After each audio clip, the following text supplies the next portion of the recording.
নিয়ে শুনছেন আমি কেন বলছি শেষ পর্যায়ে আমার দুটো মেসেজ গ্রুপের জন্য, একটা অভিভাবকদের জন্য, একটা ছাত্রছাত্রীদের জন্য।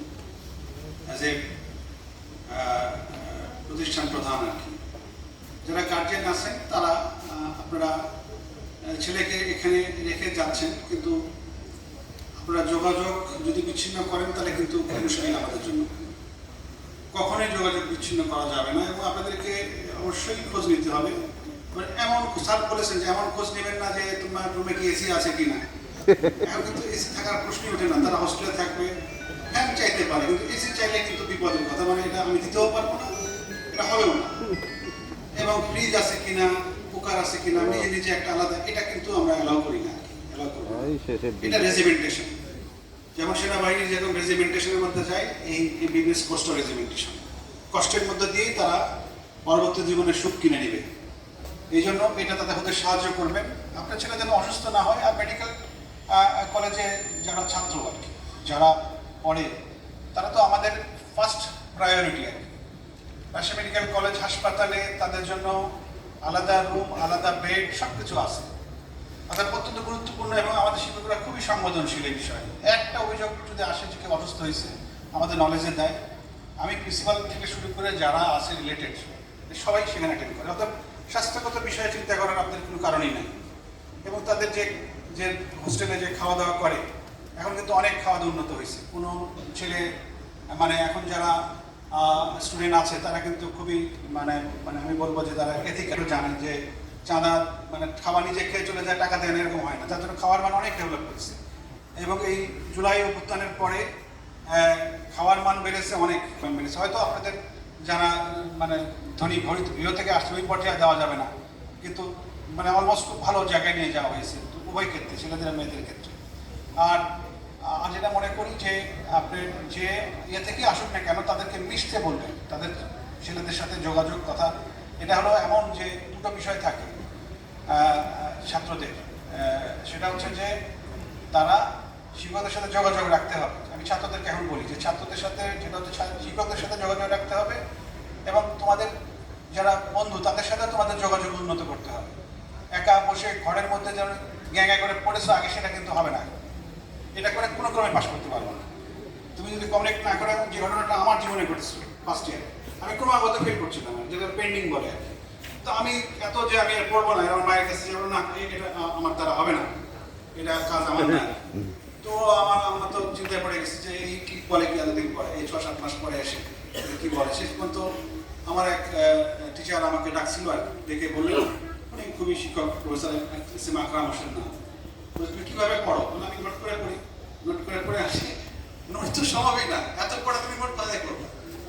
তোমাকে ফোকাল এরিয়া স্যাররা দেখাই দেবে যে এইটুকু পড়ো, মানে লেকচার ক্লাসে ইশারা করবে এবং টিউটোরিয়ালে তোমার টিচার থাকবে। টিউটোরিয়াল টিচার না হলে তুমি যে কোনো অ্যাসিস্ট্যান্ট রুমে যেয়ে দেখো না কেন, কেউ তোমাকে প্রত্যাখ্যান করবে না, সবাই ওয়েলকাম করবে যে স্যার আমি এটা বুঝি না। দেখবা যে তোমাকে খুবই খুশি মনে নিবে, কেননা শিক্ষকরা পড়ানোর জন্যই আসে, সরকার তোমাদেরকে বেতনটা দিচ্ছে এই কারণে। অতএব এই ব্যাপারে ছাত্ররা নিশ্চিত থাকতে পারো এবং এই কঠিন রেজিমেন্টেশনের মধ্যে দিয়ে তোমার ছাত্ররা যাবা। যে কোনো অবস্থা বিপদ আপদ যদি হয়, তোমার হস্টেল বলেই দিলেন, হোস্টেল সংক্রান্ত হোস্টেল সুপাররা আছে। তারপরে যদি আর কোনো হয়, অ্যান্ড ইভেন খুব পার্সোনাল সম্পর্ক, যেটা নিয়ে আমার কাছে এক ছাত্র একবার আসছিল, অনেক লম্বা ছাত্র এসে বললো যে স্যার এরকম একটা অবস্থা। হ্যাঁ, আমি দেখলাম যে এটা ওটা একবারে পার্সোনাল হলেও আমি এটাকে হ্যান্ডেল করেছি আর কি, ওটাকে দেখেছি আমি।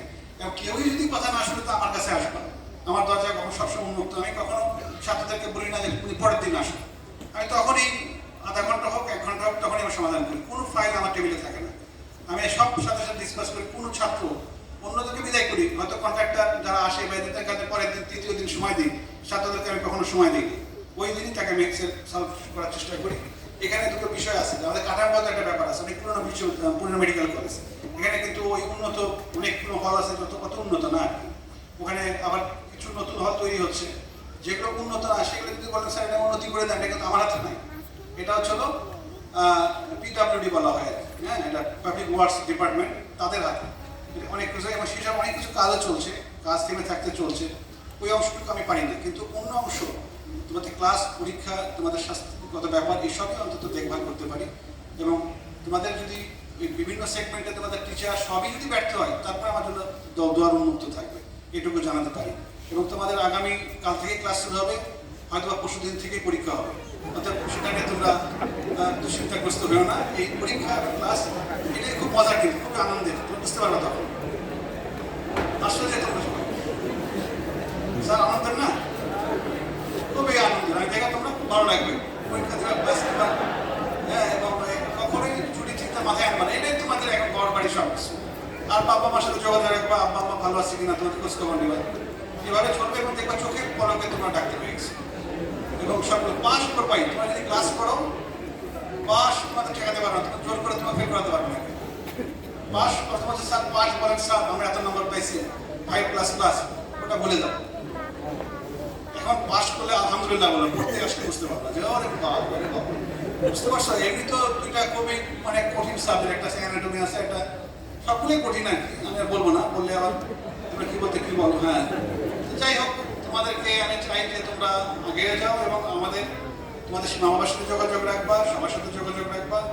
এখানে ধূমপান মুক্ত, রাজনীতি মুক্ত ক্যাম্পাস, র্যাগিং একদম টলারেন্স করি না। আমি খুব ভদ্রলোক মানুষ, কিন্তু র্যাগিংয়ের কোনো অভিযোগ আসলে যা দরকার করা দরকার আমি সেটা করি এবং করবো আর কি। এ ব্যাপারে তোমরা নিশ্চিন্ত থাকতে পারো এবং নির্ভয়ে বলতে পারো। যদি কোনো সিনিয়র তোমাদেরকে কোনো চাপে ফেলে, নির্ভয়ে বলতে পারো, বলো স্যারকে বলবা, দেখা সেটাও কাজ হচ্ছে না, ভাইস প্রিন্সিপাল আছে, তা না হলে আমি তো আছি ইনশাআল্লাহ।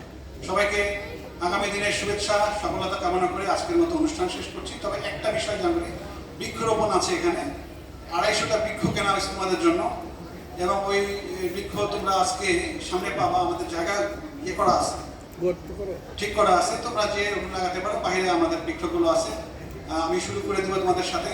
তোমাদের ফার্স্ট বয় বা যারা আছে, ফার্স্ট বয় তো সবাই ফার্স্ট বয়, এসে আমার সাথে একজন এসে হাত লাগাবে, তারপরে তোমরা সবাই যে কজন পরে করবা, নাহলে পরের দিন করবা। সবাইকে ধন্যবাদ। আজকের মতো ওরিয়েন্টেশন প্রোগ্রাম আমি শেষ সমাপ্তি ঘোষণা করছি।